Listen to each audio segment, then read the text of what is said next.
The road to practice begins far earlier than the first whistle. Football managers are the team who prepare, organize, transport, set up, and handle all the equipment needed at daily Tennessee practices. Head equipment manager Roger Frazier breaks down the basics of being a football manager for Team 117. Well, our roles are kind of to organize the practice for the coaches and make sure that it runs smoothly and it's organized and they're ready to move on with the next drill. We don't want to be noticed. If we're not noticed, that's a compliment to us. As the head student manager, Tyson Street has the task of coordinating the schedules of all the managers, as well as all the equipment that is needed during practice.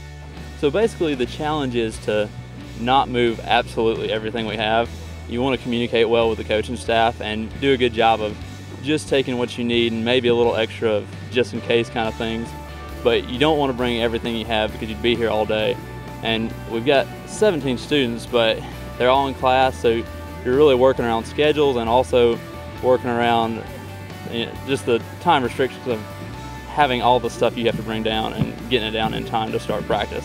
Roger Frazier says it's not just about the coach. It's also about the equipment the coaches get to use in teaching the players. There's all different kinds of training aids that coaches use and have different preferences for. And with a new staff, that means a new group of toys, if you will, for them to train with and for the athletes to use. And we use a lot of different items from position to position specific, that make it easier for the coach to teach.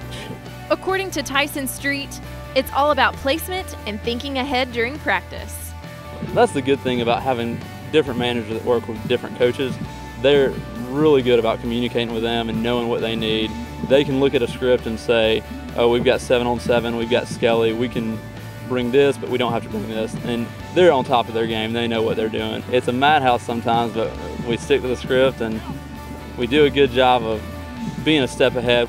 Once practice begins, the managers are the definition of controlled chaos. They are constantly flying around the field, getting every coach what they need to run their drills. Without the managers, practice could not run as fluidly as it does. For Vol Report, I'm Sarah Mitchell.